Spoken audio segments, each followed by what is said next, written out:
हाँ जी, सभी मेरे प्यारे मित्रों को सीताराम तहे दिल से स्वागत करता हूं मैं आप सभी का आपके अपने इस परिवार, आपके अपने इस चैनल, हमारे इस ऑनलाइन प्लेटफॉर्म SRJ मैथमेटिक्स पर। हम बात करने वाले हैं अपने क्लास जो 10th है उसके प्रश्न नंबर, चैप्टर जो 2.2 है उसके प्रश्न नंबर फर्स्ट के फोर्थ वाले प्रश्न की।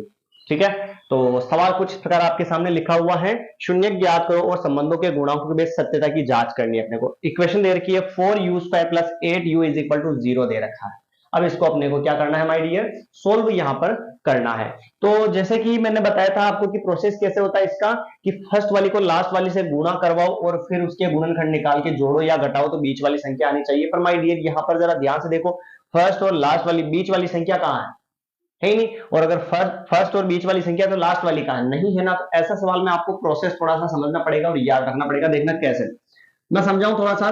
तो 4 को क्या लिख सकता हूं मैं, 2 इंटू 2 और फिर u की power 2 u into you plus 8 को लिखूंगा 2 इंटू 2 इंटू 2 इंटू यू का u और बराबर में क्या हो गया, 0 हो गया। आ गया समझ में। अब यहां पर क्या करेंगे कि जो दोनों स्टेप में सेम है उसको बाहर कॉमन ले लेते हैं। दोनों स्टेप में सेम है उसको बाहर कॉमन ले लेते हैं। कैसे देखना, 2 इंटू 2 यू और 2 इंटू 2 यू, ये देखो दोनों में सेम है या नहीं है। तो इसको मैं ले लूं बाहर, 2 इंटू 2 यू, इसको बाहर ले लिया तो फर्स्ट में बचा क्या, यू, फिर क्या है प्लस, फिर क्या बचा 2 और बराबर में क्या आ गया, 0। ध्यान से समझिएगा ना, 2 इंटू 2 4 यू, कोष्टक u प्लस 2 और बराबर में क्या हो गया, 0 हो गया। आ गया यहां तक समझ में। जो थे उनके टुकड़े लिख दिए, जिनमें जो सेम मिल रहा है उसको बाहर ले लिया, जो बचा उसको अंदर कोष्टक में लिख दिया, बराबर में क्या हो गया, 0 हो गया। ठीक, फिर 2 इंटू 2 4 हो गया और u का u हो गया और कोष्टक में u प्लस 2 बराबर 0 हो गया। अब गुणनखंड करने की जरूरत नहीं है, ऑलरेडी गुणनखंड हो चुके। ऐसे कुछ सवाल होते हैं जिनमें आपको समझना पड़ेगा और थोड़ा सा ध्यान रखना पड़ेगा। ठीक है ना। वो क्यों नहीं लगा, क्योंकि उसमें 3 स्टेप होती है। यहाँ पर कितनी स्टेप है, 2 स्टेप है। 3 स्टेप होगी तो वो वाला लगेगा वरना नहीं लगेगा। अब क्या करेंगे अपन, दो केस बनेंगे, इसको भी 0 के बराबर लिखेंगे और इसको भी 0 के बराबर लिखेंगे। तो यहां पर माय डियर में लिखूं केस फर्स्ट 4u बराबर 0। तो u बराबर 0 और इंटू वाले जो 4 है वो कहां पर आ गए, बटेवा में। तो u इज इक्वल टू 0 में 4 का भाग देंगे तो क्या आएगा, 0। आ गया समझ में। इसको हम क्या मान लेते हैं, अल्फा। फिर दूसरे की बात करें माय डियर, तो केस सेकंड, केस सेकंड में इसको 0 के बराबर लिखेंगे, लिख दिया। u प्लस का 2 उधर चला जाएगा, माइनस का हो जाएगा। 0 का कोई मतलब नहीं है जोड़, बाकी में माइनस का 2 और ये क्या हो गया, बीटा हो गया। कोई दिक्कत है क्या यहां तक, नहीं है भाई। चलिए, अब ये केस फर्स्ट है और ये क्या है, केस सेकंड है। अब क्या करेंगे अपन, अल्फा प्लस बीटा निकाल लेंगे एक बार। तो क्या करेंगे, इनकी जोड़, अल्फा प्लस बीटा निकालेंगे माय डियर। तो अल्फा का मान तो है 0 और बीटा का मान है -2। अल्फा प्लस बीटा बराबर 0 का कोई मतलब नहीं जोड़, बाकी में प्लस इंटू माइनस क्या होगा, माइनस। तो अल्फा प्लस बीटा का मान क्या आ चुका है, -2 आ चुका है। क्या यहां तक आप सभी को समझ में आ चुका है माय डियर, यहां तक समझ में आ गया ना सभी को। ठीक है, ये तो हो गए इसके अल्फा प्लस बीटा। अब निकालना पड़ेगा अपने को अल्फा बीटा, अल्फा बीटा यानी अल्फा और बीटा को गुणा करवाना है। तो अल्फा का मान तो है 0 और बीटा का मान कितना है, -2 दे रखा है। तो ये लिखा मैंने 0 इंटू -2 कोष्टक के अंदर। 0 को किसी भी संख्या से गुणा कर वो ऑलरेडी आंसर क्या आता है, 0 ही आता है। ठीक है, अब अपन सूत्र द्वारा जांच करेंगे, सूत्र द्वारा जांच, सूत्र द्वारा जांच करेंगे तो फॉर्मूला क्या होता है, अल्फा प्लस बीटा बराबर -b बटेवा a। और इक्वेशन क्या होती है, व्यापक समीकरण ax² plus bx plus c is equal to 0। ये होती है अपनी द्विघात समीकरण का व्यापक रूप, ax² plus bx plus c is equal to 0। यही होता है भाई। ठीक है, अब x की पावर 2 के गुणा में a होता है। तो x की पावर 2 के गुणा में x की जगह यहां पर क्या चल रहा है, u चल रहा है। तो u की पावर 2 के गुणा में क्या है, 4। इसका मतलब अल्फा प्लस बीटा बराबर a का मान कितना हो गया, 4, माइनस का माइनस b, x के गुणा में b, x की जगह क्या है u और u के गुणा में कितने हैं, 8 है। इसका मतलब यहां पर जो है b का मान 8 हो गया। 4 की टेबल से इसको काटा, 4 दूनी 8, तो अल्फा प्लस बीटा का जो मान है वो कितना हो गया भाई, -2 यहां पर आ चुका है। आ गया समझ में? ये आगे बात करें, चलिए अल्फा प्लस बीटा आ गया, फिर अल्फा बीटा निकालेंगे, और अल्फा बीटा जो होता है वो होता है C/A। अल्फा बीटा बराबर ए का मान तो पता ही है आपको, अभी हमने 4 निकाला, और सी होता है सिंपल संख्या, एचर संख्या, एचर संख्या सिंपल है ही नहीं इसके अंदर, तो उसका मान क्या हो जाएगा, 0 हो जाएगा ना।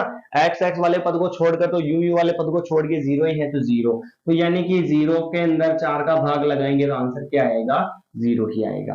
तो आप देख सकते हैं माय डियर कि यहाँ पर अल्फा प्लस बीटा -2 है, और यहाँ पर भी -2 है, यहाँ पर अल्फा बीटा 0 है, और उधर भी अल्फा बीटा क्या है, 0 है। तो ये अपने आंसर की सत्यता की क्या हो चुकी है, जांच यहाँ पर हो चुकी है। तो ये था अपने क्लास 10th का प्रश्न। थोड़ा सा इसको हम क्या करते हैं, इधर खिसका देते हैं, ठीक है भाई। कोई दिक्कत नहीं होनी चाहिए सवाल के अंदर, सवाल आपको अच्छे से समझ में आ जाने चाहिए। क्लियर मामला यहां तक? तो अब इसके अगले सवाल की अपन बात करते हैं। अगला जो सवाल है,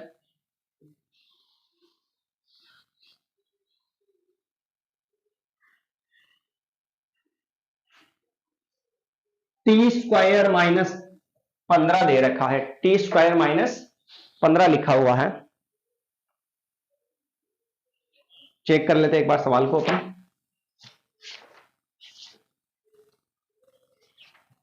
टी स्क्वायर -15 बिल्कुल एक्यूरेट सही है। अगला जो सवाल दे रखा है वो दे रखा है अपने को, मैं इधर लिखूंगा क्योंकि इधर थोड़ा सा लाइट की दिक्कत है।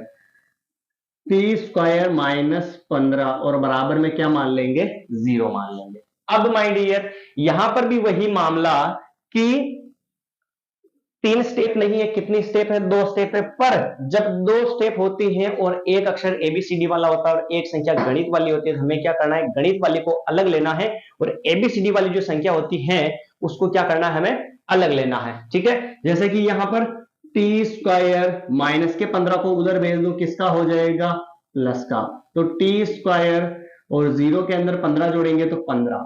अब यहां पर हमें केवल टी का मान निकालना है, स्क्वायर वाले पद का मान यहां पर हमें नहीं निकालना है। दिख रहा भाई सभी को? हाँ जी, 2 मिनट है ना। जी,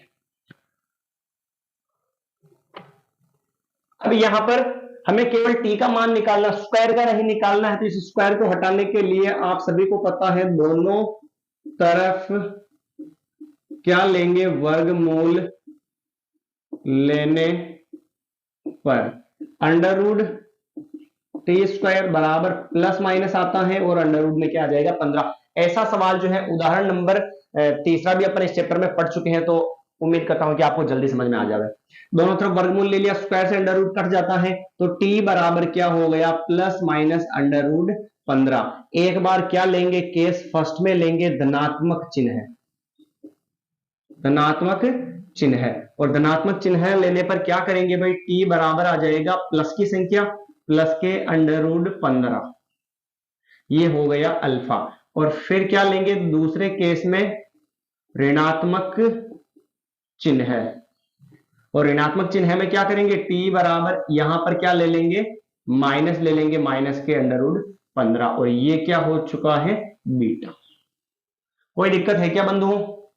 एक मान आ चुका है अल्फा का और एक मान आ चुका है बीटा का। कुछ नहीं किया, माइनस के 15 को उधर भेज दिया, प्लस में हो गया, 0 का कोई मतलब नहीं, तो 15 आ गया। दोनों तरफ वर्गमूल लेने पर इधर स्क्वायर से रूट कट गया, टी आ गया, इधर प्लस माइनस अंडर रूट 15। एक बार धनात्मक लिया तो अल्फा हो गया, एक बार ऋणात्मक लिया तो क्या हो गया, बीटा हो चुका है। अब क्या करेंगे अपन, अल्फा और बीटा को जोड़ देंगे भाई।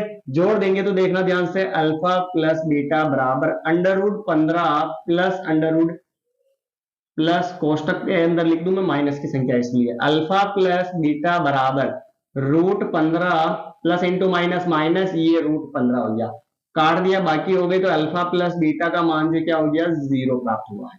फिर अल्फा बीटा निकालते हैं, अल्फा को बीटा से गुणा, अल्फा का मान कितना है, अंडर रूट 15 है, और इंटू बीटा का मान कितना है, माइनस का अंडर रूट 15 है।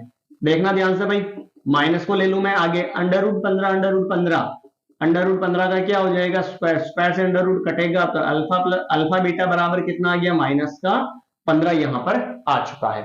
ठीक है भाई, अल्फा बीटा भी आ चुका है, अल्फा प्लस बीटा भी यहां पर आ चुका है। अब हमें सूत्र के द्वारा जांच करनी है, सूत्र द्वारा, सूत्र द्वारा अल्फा प्लस बीटा क्या होता है, माइनस बी बटेवा ए। तो अल्फा प्लस बीटा बराबर माइनस बी बटेवा A, x square plus B x plus C बराबर 0। बी का मान एक्स के गुणा में बी होगा, एक्स की जगह यहां पर क्या चल रहा है, टी चल रहा है, तो ओनली अकेला टी है क्या, ये तो टी की पावर 2 है, टी तो है ही नहीं, तो उसका गुणांक 0 और बटेवा में ए क्या होता है, एक्स स्क्वायर के गुणा में, एक्स स्क्वायर की जगह या टी स्क्वायर चल रहा है, टी स्क्वायर के गुणा में कुछ नहीं है तो क्या मान लिया, एक, तो ये हो गया एक। तो अल्फा प्लस बीटा बराबर 0 में किसी भी संख्या का भाग लगाओ क्या आएगा, 0। अब लास्ट है अल्फा बीटा बराबर सी बटेवा ए, अल्फा बीटा बराबर सी, सी एचर संख्या, एचर संख्या यहां पर क्या है 15 और 15 के पहले माइनस है, तो उस माइनस को भी हमें साथ में उठाना पड़ेगा और ए का मान आपको बता दिया, हमने लिखा 1। तो अल्फा बीटा बराबर माइनस 15, 1 का भाग 15 में 15 बार गया। तो अपने आंसर सही हो चुके भाई, अल्फा प्लस बीटा 0 आया, इधर भी 0 आया, इधर माइनस का 15, इधर भी माइनस का क्या आ चुका है, 15 आ चुका है। तो आज दोस्तों अपन ने 2 सवाल यहाँ पर समझे हैं अच्छे से, उम्मीद करता हूं कि आपको अच्छे समझ में आए होंगे अगर आपने फोकस अपना यहाँ पर बनाए रखा। तो दोस्तों अगर क्लास आपको अच्छी लगती है और आपको सवाल समझ में आते हैं तो क्लास को शेयर करना ना भूलें, आपके जितने भी कॉन्टेक्ट अपने क्लासमेट से, अपने मित्र जो भी गण है, उन सभी को ये क्लास शेयर कर देवे। और हाँ, कंटिन्यू क्लासेस देखें तभी आपको 100% समझ में आएगा। मिलते हैं अगली नई क्लास के अंदर, जिसके अंदर अपन इसके जो लास्ट के जो 2 सवाल बाकी हैं उनको समझने का प्रयास करेंगे। और जुड़े रहे हमारे इस चैनल एसआरजे मैथमेटिक्स पर, और नए हैं तो पुरानी क्लासेस जाकर जरूर देखें। सभी प्यारे मित्रों को सीताराम।